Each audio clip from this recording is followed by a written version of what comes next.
الحمد لله رب العالمين والصلاة والسلام على النبي الكريم أما بعد أعوذ بالله من الشيطان الرجيم بسم الله الرحمن الرحيم هل أتاك حديث الغاشية وجوه يومئذ خاشعة عاملة ناصبة تصلى نارا حامية تسقى من عين آنية ليس لهم طعام إلا من ضريع لا يسمن ولا يغني من جوع وجوه يومئذ ناعمة لسعيها راضية في جنة عالية لا تسمع فيها لاغية فيها عين جارية فيها سرر مرفوعة وأكواب موضوعة ونمارق مصفوفة وزرابي مبثوثة صدق اللہ العظیم۔ میں اللہ کی پناہ میں آتا ہوں شیطان مردود کے شر سے۔ بسم اللہ الرحمن الرحیم، شروع کرتا ہوں اللہ کے نام سے جو سب پر مہربان ہے، نہایت مہربان ہے۔ کیا آپ کو اس واقعے کی خبر پہنچی جو سب پر چھا جائے گا؟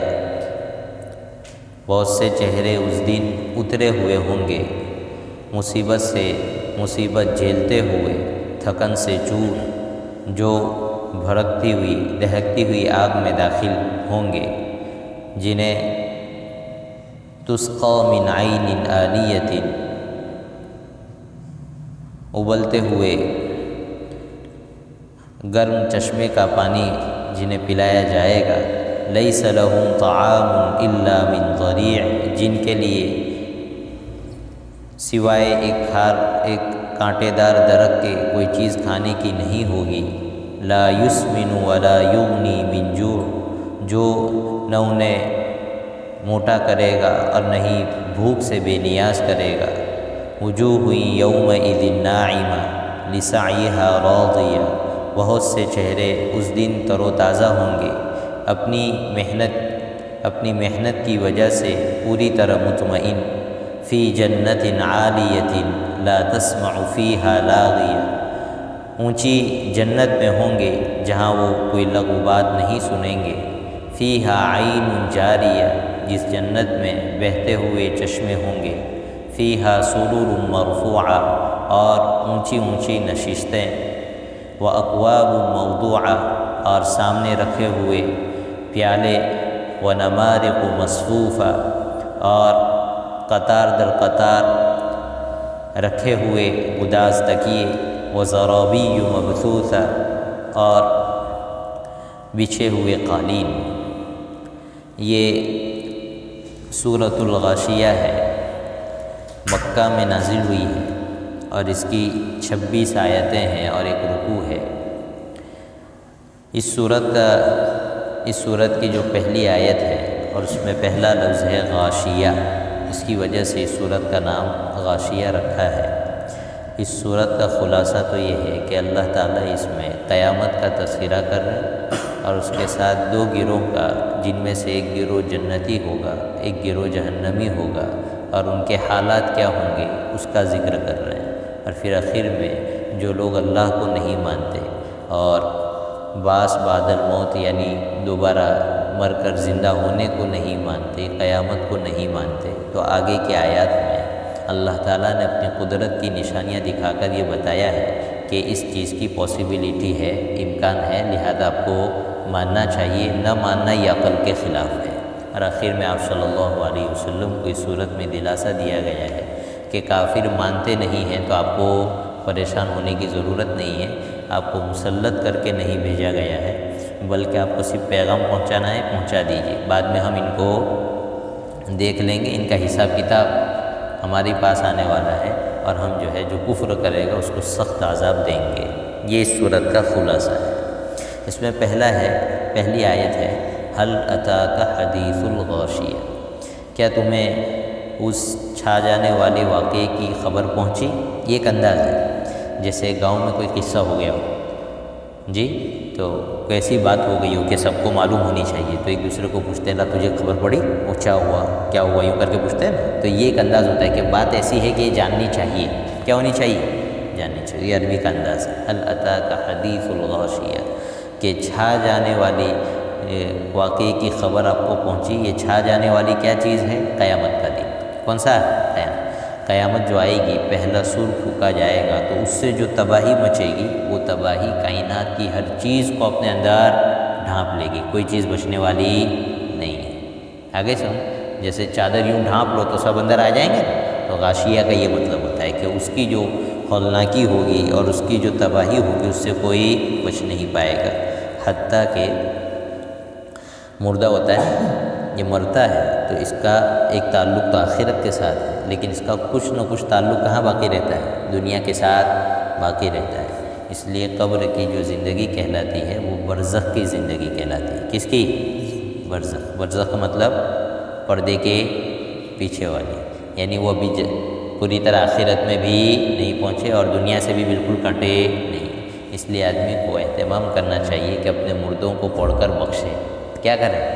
اپنے مردوں کو، ان کو پتہ لگتا ہے جب ہم قبرستان جاتے ہیں تو ان کو پتہ لگتا ہے کہ میرا رشتہ دار، میرا بیٹا، میرا بھائی، جی میرا باپ، میرا پوتا وغیرہ مجھے آ کر کیا کر رہے ہیں؟ پڑھ کر بخش رہے ہیں۔ تو بہرحال تو آدمی کو کچھ نہ کچھ پتہ لگا رہتا ہے، لیکن جب یہ پہلا سور پھونکا جائے نا، تو پھونکا جائے گا تو اس وقت جو ان کی یہ حس تھی نا وہ بھی کیا کر دی جائے گی؟ ختم کر دی، وہ پوری طرح کیا ہو جائیں گے؟ ختم ہو جائیں گے۔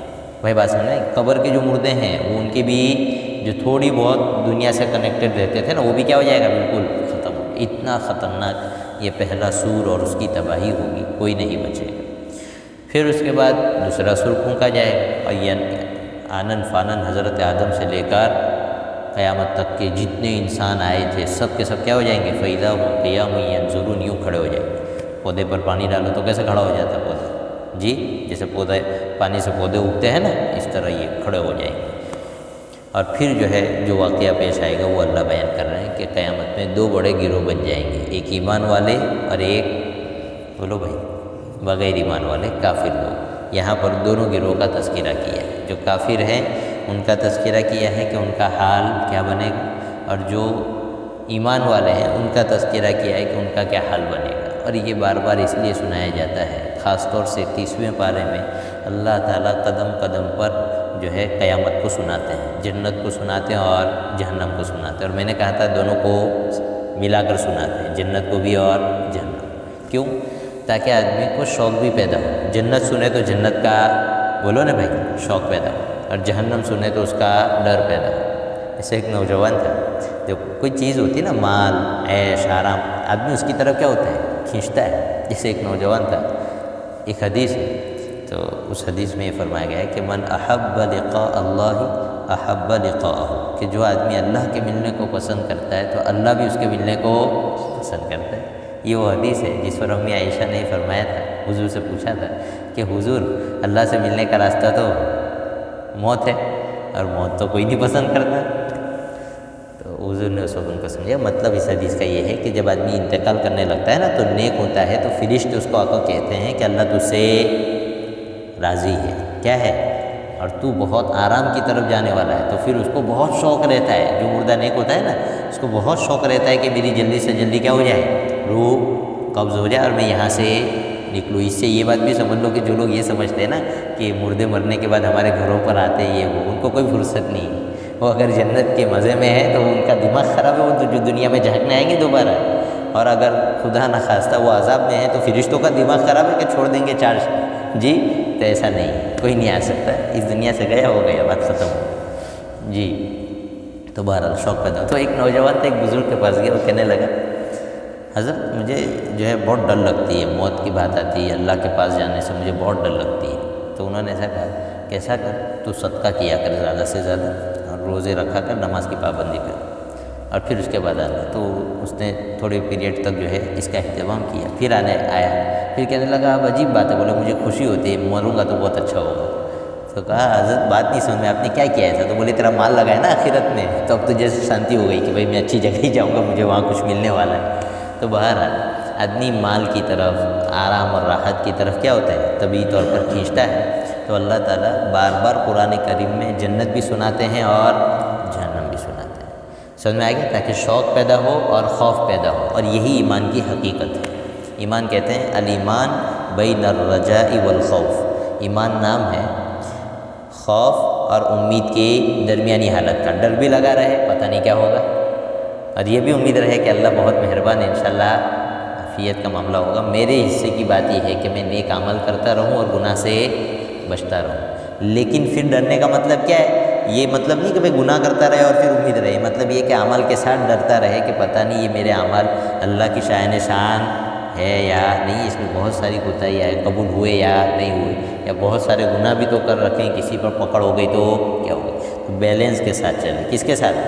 امید بھی رہے اور خوف بھی رہے۔ اللہ نے اسی طرح اپنا تعارف کروایا ہے، غافر الذنب وقابل التوب، گناہ معاف کرنے والے، توبہ کو قبول کرنے والے۔ یہ ہو گیا کیا؟ امید دلانے والی بات۔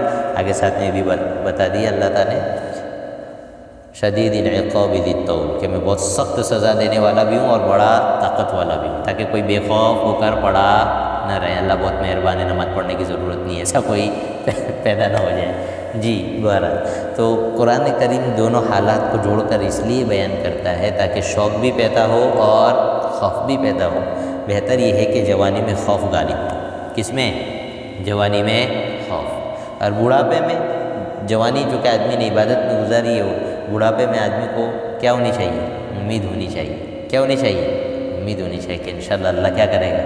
مغفرت کا معاملہ کرے گا، اور یہ امید سے ہی رہنا چاہیے۔ شیطان تو بہت زیادہ کیا کرتا ہے؟ نا امید کرتا ہے۔ کل میں نے جو ایک بات کہی تھی نا کہ بیچ میں جو میں نے گھسا دی تھی کہ بھائی ہم جب کہتے ہیں کہ اللہ کا ولی تو ہمارے دماغ میں آتا ہے ٹوپی یہ وہ، میں اس لیے کہہ رہا تھا وہ بات کہ اصل میں آدمی کو شیطان اور نفس جو ہے بہکاتے بہت ہے۔ وہ یہ کہیں گے کہ تجھے اللہ کا ولی بننا ہو تو تجھے جاب چھوڑنی پڑے گی، شاپ چھوڑنی پڑے گی، یہ رہن سہن چھوڑنا پڑے گا، نہیں ایسا تو بہت ڈیفیکلٹ کر کے بتاتا ہے، مشکل ہے تیرے لیے، ممکن نہیں۔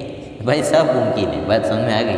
جس جاب شاپ پر رہ کر آدمی داڑھی بھی رکھ سکتا ہے، پائجامہ تخنوں سے بولو بھائی اوپر بھی رکھ سکتا ہے، اور حلال کما سکتا ہے آدمی، شریعت کی ہر جگہ پر کیا کر سکتا ہے؟ رعایت کر سکتا ہے، اس لیے بتا رہا تھا۔ بہرحال تو قرآن جو ہے دونوں کو کمپیئر کر کے بتا رہا ہے۔ ایک بات سمجھ لیجیے، صرف جب جنت اور جہنم کا تذکرہ آتا ہے تو ہماری سمجھ کی ایک لیول ہے کہ نہیں؟ تو قرآن اس سے قریب کر کے سمجھاتا ہے، ورنہ جو چیز قرآن جنت کی اور جہنم کی سناتا ہے اس کی کوالٹی اور چیز کی اصلی حقیقت ہمیں دنیا میں سمجھ میں بولو بھائی نہیں ایسا۔ جو پھل ہم نے دنیا میں سن رکھے ہیں نا، قرآن اس کا تذکرہ کر کے کہتا ہے کہ ایسا ہوگا، لیکن جب وہاں پہنچا گیا نا تو وہاں کی کوالٹی اور وہاں کی چیز بالکل الگ ہوگی۔ وہ کیسی ہوگی؟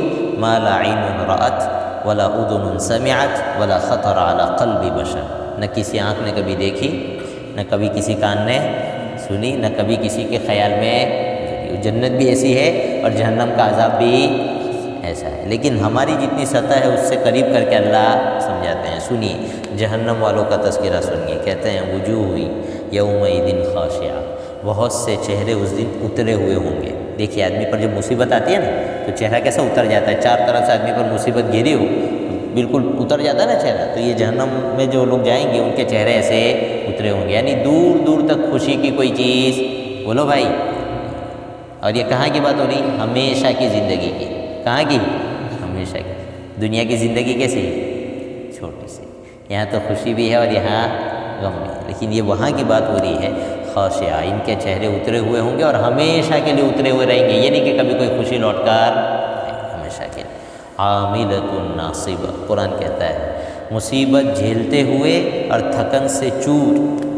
یہ تذکرہ کافر کا ہو رہا ہے، کس کا ہو رہا ہے؟ کافر کا۔ کہ کیا کہنا چاہ رہا ہے کہ مصیبت جھیلتے ہوئے اور تھکن سے دور، اس آیت کا تعلق دنیا کی حالت سے بھی ہو سکتا ہے اور اس آیت کا تعلق آخرت کی حالت سے۔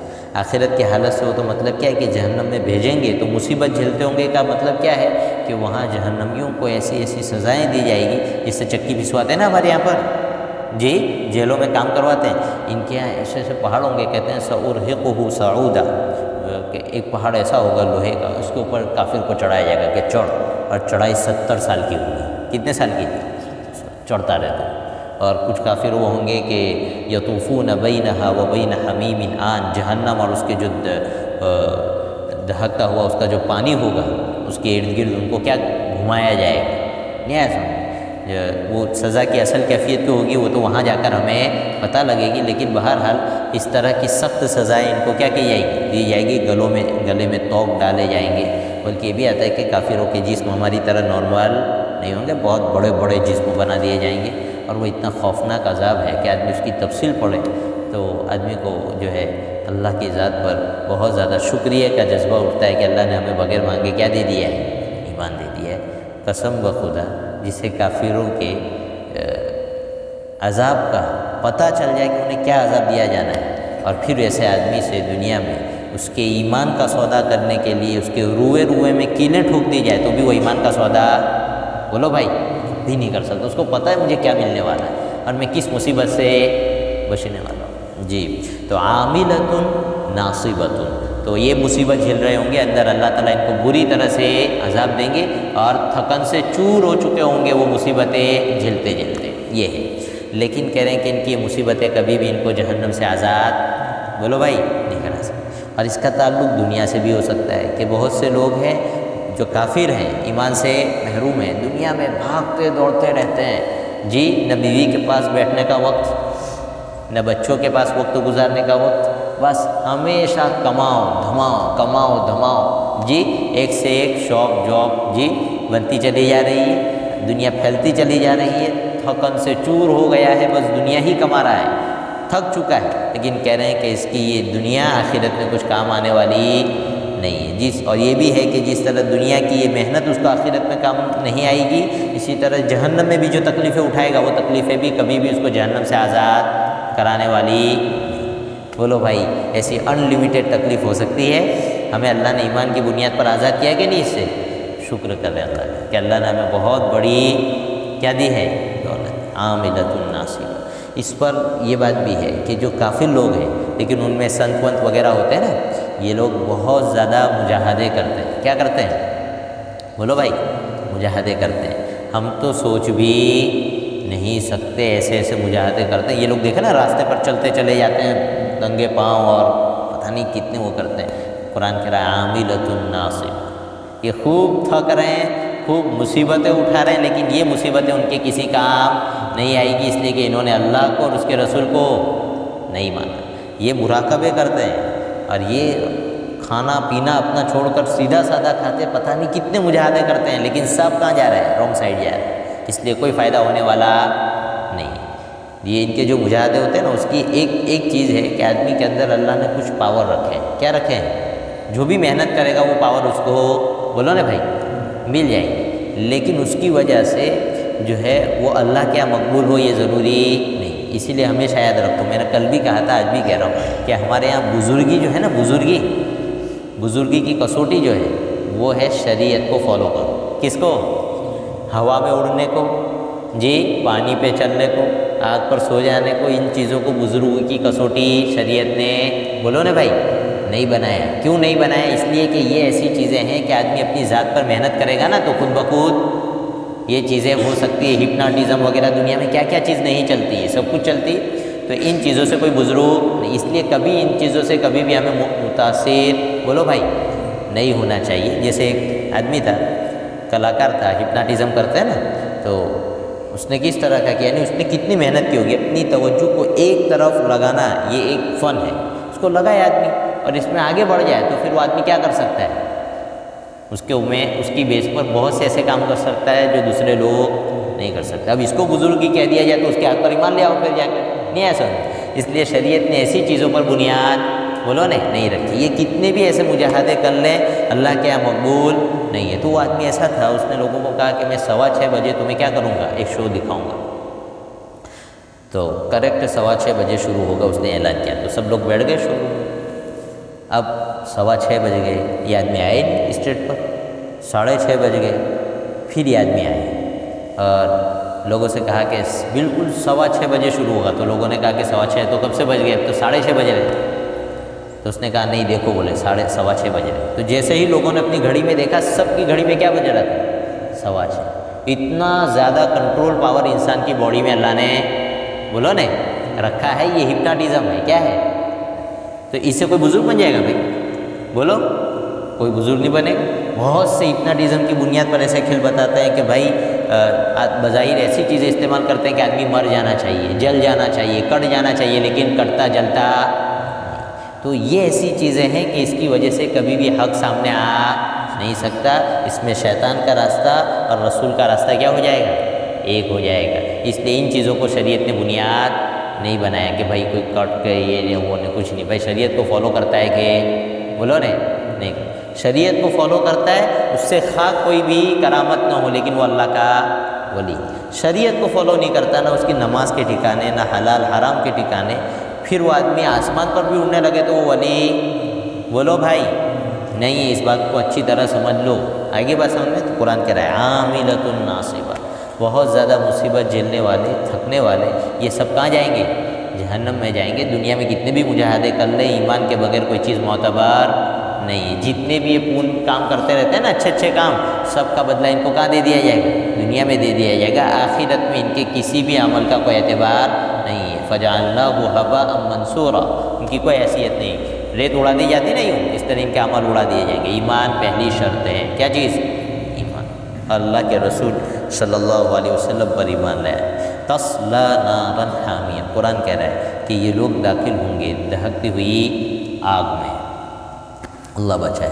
تسقی من عین آنیہ، ان کو آگ میں داخل کیا جائے گا۔ جہنم کی آگ تو پتہ ہی ہے کتنی سخت ہے، اس کا ایک کوئلہ بھی اگر دنیا کے پہاڑوں پر رکھ دیا جائے تو یہ پلاسٹک کیسے پگھل جاتا ہے؟ یوں پگھل جائیں گے۔ اس لیے میں کہہ رہا ہوں نا کہ ہماری سوچ سے بہت اوپر کی چیز ہے۔ قرآن کہتا ہے تصلی من نارا حامیہ تسقی من عین آنیہ، کھولتے ہوئے چشمے سے ان کو پانی پلایا جائے گا۔ اب یہ کھلتا ہوا چشمہ کیسا ہوگا؟ یہ جب پانی ان کے قریب آئے گا نا تو یہ ہوٹ یوں نیچے چلا جائے گا، صرف قریب آتے ہی، اور یہ ہوٹ یوں اوپر چلا جائے گا، اور پانی کے اندر جاتے ہی اندر کی آنتیں واتیں جلد سب جو ہے، جیسے وہ نالی صاف ہوتی ہے نا، پائپ میں کچھ کچرا ہو تو اوپر سے پانی ہے تو سب نکل جاتا ہے، نہیں، ایک ساتھ سب نکل جائے گا ان کا باہر، اور پھر اللہ اس کو صحیح کر دے گا اور پھر پانی پلائے گا، پھر سب اس طرح پگھل پگھل کر باہر آئے، آنتیں واتیں سب کچھ ان کے انتڑیاں سب نکل جائے گی پاؤں کی طرف سے نیچے، پھر اللہ اس کو صحیح کرے گا اور پھر کیا کرے گا؟ اس طرح کا پانی پلائے گا۔ آنیہ کہتے ہی عرب میں اس کو کہ گرم ہونے کے جو آخری لیول ہو نا، آخری درجے کا گرم پانی، جس سے اوپر گرمی کی کوئی شکیتا باقی نہ ہو، اس درجے کا گرم پانی ان کو پلایا جائے گا۔ جب سے جہنم بنی ہے تب سے اس پانی کو کیا کیا جا رہا ہے؟ دہکایا جا رہا ہے، گرم کیا جا رہا ہے، یہ پانی پلایا جا رہا ہے۔ کہہ رہے ہیں یہ کب پلائیں گے؟ تو کہہ رہے ہیں کبھی آگے جو تذکرہ آیا ہے نا کہ لیس لہم طعام الا من ضریع، وہ جو کانٹے دار درخت کا کھانا کھلایا جائے گا نا ان کو، تو یہ یہاں اٹک جائے گا، نہ منہ میں واپس آ پائے گا نہ پیٹ میں واپس جائے گا، تو مجبور ہو کر یہ لوگ کیا مانگیں گے؟ پانی، تو ان کو وہ پانی پلایا جائے گا جو سب کچھ باہر لے آئے گا۔ فسقوا ماء حمیما فقطع امعاءهم، قرآن نے کہا ہے کہ ان کی انتڑیاں سب کاٹ دے گا، یہ سب باہر آ جائے گا۔ بلکہ یہ بھی آتا ہے کہ ان کے سر پر یہ دہکتا ہوا پانی ڈالا جائے گا، تو یہاں سر سے لے کر نیچے تک جتنا سب کچھ ہوگا سب کیا ہو جائے گا؟ پگھل کر باہر آ جائے گا۔ بولو اتنا دردناک عذاب کوئی دے سکتا ہے؟ پھر قرآن یہ کہے فَيَوْمَئِذٍ لَا يُعَذِّبُ عَذَابَهُ أَحَدٌ، کہ پھر اس دن اللہ کے عذاب دینے کی طرح کوئی عذاب دینے والا نہیں ہے۔ تو بات پرفیکٹ ہے کہ نہیں ہے؟ یہ اللہ ہماری حفاظت کرے۔ یہ وہ جہنم ہے جس سے حفاظت کے لیے حضور نے ہمیں تاکید کی تھی کہ رمضان میں بار بار مانگتے رہنا کہ اللہ ہمیں جہنم سے بچا لیجیے اور جنت میں پہنچا دیجیے۔ اتنی آسان بولو نہیں، اللہ بچائے۔ تو تسقی من عین آنیۃ، یہ کھلتا ہوا پانی ان کو پلایا جائے گا۔ لیس لہم طعام الا من ضریع، ان کے لیے ایک کانٹے دار درخت کے سوا کوئی چیز کھانے کی نہیں ہوگی، یعنی اس کی کیفیت بیان کی لا یسمن ولا یغنی من جوع، جو کانٹے دار درخت نہ ان کے جسم کا وزن بڑھائے گا اور نہ ان کی بھوک مٹائے گا۔ بھائی دیکھیے کھانا آدمی کھاتا ہے تو آدمی ہیلتھ بنانے کے لیے کھاتا ہے، اور آخری درجے میں اتنا ایسی چیز کھاتا ہے کہ جس سے کیا ہو جائے؟ بھوک مٹ جائے. بس یہ 2 فائدے ہیں کھانے کے، ہے کہ نہیں؟ قرآن یہ کہہ رہا ہے کہ ان کے لیے کھانے کی کوئی چیز تو ہے ہی نہیں. البتہ کھانے کے طور پر بھی جو ہم دیں گے آخری درجے میں، تو وہ کھانے کا فائدہ نہیں دے گا. یعنی نہ ان کی بھوک مٹے گی اور نہ ان کا جسم بڑھے گا. وہ کیا ہے؟ ایک کانٹے دار درخت ہوگا. پہلے تو بات یہ ہے کہ اس کو کھانا ہی مشکل ہے، کھا ہی بولو نہیں سکتا. لیکن پھر بھی آخری درجے میں انسان کا بچہ ہے، وہ تو بھوک تو لگے گی. اب کھانے جائے گا تو یہی پھنس جائے گا، اور پھر اس کے بعد اس کو کیا کیا جائے گا؟ کھولتا ہوا پانی دیا جائے گا، جو سب کچھ باہر لے کر آ جائے گا. تصور کرو ذرا، آج کل کتنے گرمی کے دن ہیں، دوپہر میں اٹھ کر اگر ٹنکی کی اپنا نل کھول لینا، ڈائریکٹ وضو ہوتا ہے اپنے سے. کتنا گرم پانی رہتا ہے اگر وہ پانی باہر ہوا نہ ہو تو. جب تک 5 منٹ تک نل کا پانی نکل کر باہر نہ چلا جائے، وہاں تک چہرے پر آدمی لگا سکتا ہے. اور یہ جہنم کا پانی. اللہ ہماری حفاظت کرے. ہم شکر ادا کریں اللہ کا کہ اللہ نے ہمیں کیا دیا ہے؟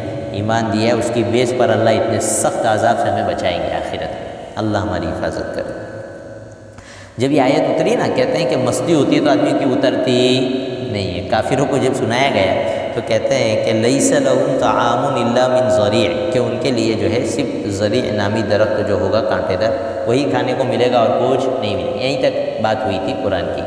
تو یہ جو درخت ہوتا ہے نا، یہ سوکھنے سے پہلے بہت اچھا ہوتا ہے. عرب میں بھی ہوتا تھا ان کے یہاں سیمپل. وہ میں نے کہا نا کہ قرآن آدمی کی سمجھ سے قریب کر کے سمجھاتا ہے، تو ایسا درخت وہاں ہوتا تھا.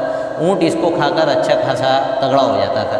تو انہوں نے ایسا کہا طنز میں اللہ کے رسول سے، صحابہ سے، کوئی بات نہیں بولے، ہم کو ذری کھلائیں گے تو ہم کھا لیں گے، موٹے ہو جائیں گے. کیا ہو جائیں گے؟ موٹے. قرآن نے پھر آیت اتاری لا یسمن ولا یغنی من جوع، کہ تم یہ دنیا والا جو درخت سمجھ رہے ہو نا، یہ نہیں ہے، یہ آخرت کا ہے. یہ تمہاری کوئی باڈی بنانے والا نہیں ہے، بھوک بھی نہیں مٹے گی تمہاری. آئی بات سمجھ میں؟ تو اس وقت آیت نازل ہوئی تھی. اللہ ہماری حفاظت کرے. آگے قرآن کریم جو ہے جہنم والوں کا یہ تذکرہ سنا کر اب جنت والوں کا تذکرہ سنا رہا ہے. قرآن کہتا ہے وجوہ یومئذ ناعمہ، کہ اس دن بہت سے چہرے ایسے ہوں گے جو تر و تازہ ہوں گے. ناعمہ کا جو لفظ ہے قرآن نے دوسری جگہ بھی استعمال کیا، تعریف فی وجوہہم نظرۃ النعیم. جی، کہ اب جب دور سے، یعنی ناعمہ کس کو کہیں گے؟ تر و تازہ. بھائی آدمی کیا ہے، بچہ پیدا ہوا، کتنا خوش ہوگا آدمی. اگر 5 سال 10 سال کے بعد شادی کے بعد بچہ پیدا ہوا ہو تو کتنا خوش ہوگا کہ نہیں؟ تو ناعمہ کس کو کہتے ہیں؟ تر و تازہ. یعنی آدمی کے دل میں ایسی خوشی ہو کہ مان لو کہ وہ برداشت سے باہر چہرے سے ٹپک رہی ہے. کہاں سے؟ چہرے سے ٹپک رہی ہے. اتنی خوشی ہو آدمی کو. تو کہہ رہے ہیں کہ کچھ چہرے ایسے ہوں گے جو بالکل تر و تازہ، خوش خرم، کسی طرح کا کوئی غم، کوئی فکر نہیں. لیکن یہ کیسے؟ صرف یوں ہی کہ اللہ بہت مہربان ہے، نماز پڑھنے کی ضرورت نہیں ہے، روزے رکھنے کی ضرورت نہیں. لسعیھا راضیہ، دنیا میں انہوں نے جو محنت کی تھی اس محنت کی وجہ سے پوری طرح مطمئن ہوں گے کہ اللہ نے ہمارے اعمال قبول کیے ہیں، ہم عمل کر کے آئے ہیں، انشاءاللہ ہمارا معاملہ آسان رہے گا. تو دیکھیے لسعیھا راضیہ کہا ہے قرآن نے کہ اپنی محنت کی وجہ سے پوری طرح کیا ہوں گے؟ مطمئن ہوں گے. مطلب یہ ہے کہ بغیر عمل کے گاڑی چلنے والی بولو نہیں ہے. تو یہ ہے وجوہ یومئذ ناعمہ، ایسی خوشی جو چہرے سے ٹپک رہی ہو. یہ خوشی آخرت ہی میں ہوگی، دنیا میں ایسی خوشی نہیں ہوتی. اس کی وجہ ہے دنیا میں جو خوشی ہوتی ہے نا وہ بہت چھوٹی ہوتی ہے، یعنی بہت لمبے پیریڈ تک باقی نہیں رہتی. اس لیے کہ پیچھے پیچھے کچھ نہ کچھ غم آدمی کے ساتھ آتا ہی رہتا ہے. یہ تو اس وقت جب کہ آدمی بالکل ہر طرح کے غم سے خالی ہوتا ہو، ورنہ عام وطن ہوتا یہ ہے کہ ہر کسی کے ساتھ کوئی نہ کوئی تکلیف، کوئی نہ کوئی مصیبت اور کوئی نہ کوئی فکر ساتھ میں لگی رہتی ہے. اس لیے آخری درجے کی خوشی دنیا میں کبھی بھی کسی کو بولو نا بھائی نہیں مل سکتی. بڑے سے بڑا مالدار ہو یا غریب کا بچہ ہو، کوئی بھی ہو، اس کو آخری درجے کی خوشی دنیا میں بولو نا نہیں ملے گی. یا تو آگے کا کوئی خوف ستا رہا ہوگا یا پیچھے کا کوئی غم اس کا دل کھایا جا رہا ہوگا. دنیا کی حالت ایسی. لیکن جب آخرت میں اللہ تعالیٰ بندوں کو نعمتوں سے نوازیں گے تو اللہ تعالیٰ خاص طور پر بار بار قرآن کریم میں بات کہتے ہیں لا خوف علیہم ولا هم یحزنون، کہ نہ انہیں پچھلی زندگی کا کوئی غم ہوگا، نہ آئندہ کی زندگی کی انہیں کوئی فکر اور کوئی خوف ہوگا. بالکل سیٹسفائی، اطمینان کے ساتھ رہیں گے.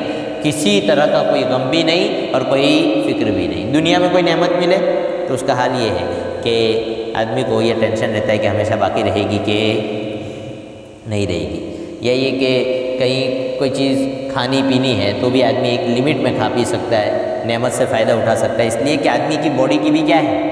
بولو نہیں کیپیسٹی ہے. مثلاً کہیں دعوت میں بلا لیا گیا, 50 طرح کے کھانے رکھے ہوں, تو ہم 50 طرح کے کھانے پیٹ بھر کر کھا پائیں گے جی؟ نوجوان ہے تو تھوڑا 3 ڈش 4 ڈش ٹکائے گا. اور ہمارے والد اور بڑے قسم کے جو لوگ ہوں یعنی ہمارے بزرگ ہوں جی, عمر دراز لوگ ہوں, تو وہ بیچارے ڈر ڈر کر 1 ڈش کھا کے آئیں گے کہ ہضم ہوئے گا کہ نہیں ہوئے گا, رات کو ڈکارے لینا پڑے گی کہ کیا کرنا پڑے گا. آدمی کو ٹینشن رہتا ہے کہ نہیں, تو اچھے سے اچھا کھانا سامنے کیوں نہ رکھا ہو, آدمی پوری طرح اس سے فائدہ نہیں اٹھا سکتا, اس کو ہر طرح کے ٹینشن رہتے ہیں کہ بھائی ہضم ہوگا نہیں ہوگا. یہ دنیا میں یہ معاملہ ہے, آخرت میں معاملہ جتنا کھانا ہو, جو کھانا ہو, جیسے کھانا ہو, ہر طرح ہمارے سامنے کیا ہوگا, بولو نا بھائی, ممکن ہوگا. خوب اونٹ کی طرح کے بڑے بڑے جانور ہوں گے جی, کیسے اونٹ کی طرح. وہ بندہ یوں نگاہ کرے گا کہ مجھے اس کو کھانا ہے, وہ سامنے آ جائے گا, لو کھا لو جی, اور اس میں سے آدمی شان کے ساتھ کھائے گا, پھر وہ اڑ کے بھی چلا جائے گا جیسے اس کے جسم سے کچھ کمی نہیں. حدیث تو وہاں کی نعمتیں کیسی باقی رہے گی, ہمیشہ ہمیشہ کے لیے باقی رہے گی, کبھی بھی ختم ہونے والی بولو نا بھائی نہیں ہے. اس لیے جنت کے مقابلے میں کوئی بھی نعمت دنیا کی نہیں آ سکتی. بھائی کہہ رہے ہیں کہ لسعیھا راضیہ, یہ لوگ اپنی محنت کی وجہ سے مطمئن ہوں گے. فی جنت عالیہ, اونچے اونچے باغات میں ہوں گے. جنت کے معنی باغ کے ہوتے ہیں, کائے کے ہوتے ہیں, باغ کے. لیکن اس دنیا کے اوپر آپ قیاس نہیں کر سکتے. بھائی جنت تو وہ ہے جس کے بارے میں یہ کہا ہے عرضھا کعرض السماء والارض اعدت للمتقین, کہ جس جنت کی ہم بات کرتے ہیں اس کی چوڑائی آسمان زمین کے برابر ہے. جیسے آسمان زمین کے درمیان کتنا ہوا, ایسی جنت ہے, اور وہ متقیوں کو دی جائے گی. اب اتنی بڑی جنت میں آدمی کو رکھا جائے تو بھائی آدمی کو انجوائے بھی تو کرنا چاہیے جی. تو اللہ خوب انجوائے کرائیں گے. کیسے کرائیں گے, آگے آ رہا ہے فیہا سرور مرفوعات, ان کے آدمی کو بٹھائیں گے نا اونچے اونچے تختوں پر بٹھائیں گے کہ ہر آدمی اتنی بڑی جنت میں ہونے کے باوجود پوری جنت کا کیا کر سکے, منظر دیکھ سکے, اس سے لطف اندوز ہو سکے. ایسا آتا ہے کہ وہ اتنے اونچے تخت ہوں گے 500 سال, کتنے, یہ 2 تختوں کے درمیان کا ڈسٹنس 500 سال ہوگا. وہ یوں نیچے آئیں گے, جنتی کو بٹھا کر یوں اونچے ہو جائیں گے. کیا مزے کی زندگی ہوگی. دنیا میں کوئی سوچ سکتا ہے جی, ہمارے دماغ میں بیٹھ ہی نہیں سکتی یہ جنت. بھائی بس سن لو کہ بس اتنی تھوڑی بہت ہے, اور پھر قرآن بھی جو ہے صرف 2-3 چیزیں سناتا اور پھر چھوڑ دیتا ہے کہ تمہارے دماغ میں آنے والی بولو نا, بس مرو, اس کے لیے ایک ہی راستہ ہے, کیا کرو, مرو جی. اور آدمی اعمال کر کے مرے تو شوق رہتا ہے مرنے کا بھی. کیسا جی, قرآن کہہ رہا ہے فی جنت عالیہ لا تسمع فیہا لاغیہ. اس جنت کی حالت بیان کر رہے ہیں کہ جو لوگ اس جنت میں ہوں گے وہ کوئی لغو اور بیکار کی بات نہیں سنیں گے. دیکھیے کتنی بڑی بات قرآن کہہ رہا ہے, یہ یہاں بھی کہہ رہا ہے, اور اسی طرح دوسری جگہ سورہ واقعہ میں بھی قرآن نے کہا لا یسمعون فیہا لغوا ولا تأثیما الا قیلا سلاما سلاما. یہ جنتیوں کی پہچان بتائی کہ جنتی جنت میں جانے کے بعد کوئی بیکار کی بات نہیں سنیں گے, نہ کوئی کسی کی غیبت کرے گا, نہ کوئی جھوٹ بولے گا, نہ کوئی کسی پر تہمت لگائے گا, نہ کسی کو گالی دے گا جی. یہ چیزیں جنت میں نہیں ہوگی. اس میں اس بات کی طرف بھی اشارہ ہے کہ جنت میں جانا چاہتے ہو تو دنیا میں یہ صفت کیا کرو, اختیار کرو کہ تم بھی کوئی بیکار کی بات مت سنو. سمجھ میں آ گیا, یہ صفت اختیار کرو کہ کوئی بھی بیکار کی بات مت سنو. بھائی ہوتا ہے نا واٹس ایپ پر آج کل تو یعنی طبیعت اتنی خراب ہو چکی ہے اور ذوق اتنا بیکار ہو چکا ہے کہ مستقل گالی بولنے والوں کو لوگ فالو کرتے ہیں کہ یہ اتنی گالیاں بولتا ہے. بھائی کرتے کہ نہیں کرتے ہیں, وہ تو کیسی گالیاں بولتا ہے, کیسی کیسی دیتا ہے نا, اپنے کو تو سمجھ میں نہیں آوے نے کہاں سے لاتا ہے. ایسا اوندا کر کر کے ماریں گے فرشتے, سمجھ پڑ جائے. یہ جو زبان ہے نا, یہ زبان بہت بری چیز ہے. حضور نے یہ فرمایا تھا کہ حل یکب الناس, کہ لوگوں کو اوندھے منہ جہنم میں یہ زبان کی کھیتی لے کر جائے گی. کون, زبان کی کھیتی. لوگ پہاڑوں جیسے اعمال کرتے ہیں, کیسے, پہاڑوں جیسے, لیکن ان کے اعمال رد کر دیے جائیں گے صرف اس زبان کے غلط استعمال کی وجہ سے.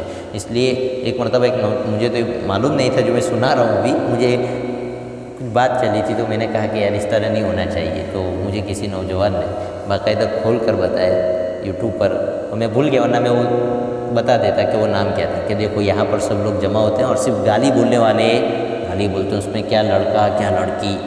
بھائی کسی کو کچھ نام معلوم ہے اس کا کیا ہوتا ہے؟ تو بہرحال تو سب مل کر گالی بول رہے ہیں. اس میں مجھے آدھی منٹ دکھائی, میں نے کہا اس طرح بھی ہوتا ہے. اس وقت پتہ لگا, میں نے کہا چلو مجھے کبھی بات آئے گی تو بتاؤں. یہ بہت بری چیز ہے۔ اور کبھی دوستوں کا فرینڈ گروپ ہوتا ہے نا، تو اس میں واٹس ایپ میں السلام علیکم کہاں ہے گالا، پھر وہ جو نہیں آئے سمجھ وہ جو چلتی ہے اللہ معاف کرے، اور ٹکا ٹک ایک آدمی کے پاس کھڑے تھے، ٹکا ٹک آڈیو پر آڈیو، میں نے کہا اتنی فاسٹ کیا چیز، کوئی آن لائن چیز چل رہی ہے؟ بولے نہیں ہمارا گروپ ہے، اور جو اس میں خاندانی گالیاں آ رہی تھی، اللہ معاف کرے۔ بہت جی جلتا ہے کہ مومن اس طرح کباڑے کرتا ہے اپنا۔ جی حضور نے تو یہ بات فرمائی تھی، ایک صحابی آئے حضور سے کہنے لگے کہ حضور مجھے کوئی افضل عمل بتائیے، تو حضور نے فرمایا ان تفارق الدنیا ولسانک رطب من ذکر اللہ، کہ تم دنیا کو اس حال میں چھوڑو کہ تمہاری زبان اللہ کی یاد میں مشغول ہو۔ اور یاد رکھو موت کس حال میں آتی ہے، جس طرح آدمی جیتا ہے اسی طرح مرتا ہے، اور جس طرح مرے گا اسی طرح کھڑا ہوگا۔ ہم گالیاں بکتے رہیں جی دوستی میں، اور مزے میں تو ہم زہر نہیں کھاتے کہ لے آ تو پوڑی کی لایا لے تھوڑی چکھ لے، زہر کھلائے گا تو کھائیں گے ہم؟ یہ گالی بھی زہر ہے، یہ ایمان کو کیا کر دیتا ہے؟ اینٹی ایمان ہے، یہ ایمان کو ختم کر دیتا ہے جی۔ تو اس سے بچیں، قرآن کہہ رہا ہے لا تسمعوا فیہا لاغیہ، یہ لوگ جنت میں کسی طرح کی کوئی لغو بات نہیں سنیں گے، وہاں تو الا قیلا سلاما سلاما ہے، وہاں تو بس سلامتی کی بات ہوگی۔ کس کی؟ کہیں حضور اللہ تعالیٰ سلام بھیج رہے ہیں فرشتوں کے ساتھ، کس کے ساتھ؟ میرے بندوں کو کہو سلام قولا من رب الرحیم، کہ رب الرحیم کی جانب سے سلام سناؤ لوگوں کو جا کر۔ اور کوئی بڑا آدمی جی پی ایم سی ایم ہمیں سلام کہلوا دے کہ سلام کہلوائے، تو آدمی پھولے نہیں سماتا ہے، میری تو پہچان ہے کہ نہ فوٹو کھنچواتا ہے نہ لوگوں کو فوٹو دکھواتا ہے، دیکھو میری کوئی ملاقات ہو گئی، بھول سے بھی ملاقات ہو گئی کہیں، تو سر ایک سیلفی لے لوں، ہاں لے لو، لے لی، اب نہ وہ اس کو پہچانے نہ کچھ جانے، لیکن دوسروں کو بتاتا پھرے گا کہ بھائی اتنے بڑے آدمی کے ساتھ میری ریچ ہے، پہنچ ہے۔ یہ اللہ ہے جو اس کائنات کا خالق اور مالک ہے، وہ جنت میں جنتیوں کو کیا پہنچائے گا؟ سلام۔ فرشتے کہیں گے اللہ ان کو سلام پہنچایا جا رہا ہے، بولے ہاں سلام پہنچاؤ میری طرف سے، بہت بڑا مقام ہے بھائی۔ تو یہ اس طرح آسانی سے ملنے والا نہیں ہے۔ لسعیہا راضیہ، یہ اسی وقت ملے گا جب آدمی کیا کرے گا؟ محنت کرے گا، نیکی کرنے میں نفس کے اوپر جو بوجھ پڑتا ہے اس کو آدمی برداشت کر لے، گناہ نہ کرنے میں آدمی کو جو بوجھ پڑتا ہے نا، جی چاہتا ہے آنکھ اٹھا کر دیکھوں لیکن دبا کر بیٹھا ہے نہیں دیکھوں گا، جی فون ہاتھ میں ہے چاہتا ہے گانے سن لوں لیکن دبا کر بیٹھا ہے کہ نہیں سنوں گا۔ تو یہ جو بوجھ اور خلاف طبیعت بوجھ برداشت کر رہا ہے نا آدمی، ہے اپنی طبیعت کو دبا رہا ہے، نفس کو دبا رہا ہے، اس کے صدقے میں یہ سب ملنے والا ہے، اس کے بغیر ملنے والا نہیں۔ وہ آدمی جس نے کبھی اس طرح کی کوئی مشقت ہی برداشت نہیں کی، جب جی چاہا چار کو اٹھا کر یوں نگاہ بھر کے دیکھ لیا، جب جی چاہا کان میں ٹھونس کر جو ہے گانے سن لیے، جب جی چاہا 50,000 گالیاں بول دی، تو بھائی جنت اتنی سستی تھوڑی ہے، یوں راستے چلتے مل جائے گی، راستے چلتے تو 2 وقت کی روٹی نہیں ملتی آدمی، جنت مل جائے گی۔ حضور نے فرمایا تھا الا ان سلعۃ اللہ لغالیہ، کہ یاد رکھو اللہ کی جنت بہت زیادہ کیا ہے؟ قیمتی ہے، اتنی سستی نہیں۔ تو بہرحال لا تسمعوا فیہا لاغیہ، آگے اور کریں گے انشاءاللہ کل، آگے بھی ہے جنت کا تذکرہ، ساتھ میں ملائیں گے۔ سبحان اللہ، سبحان اللہ۔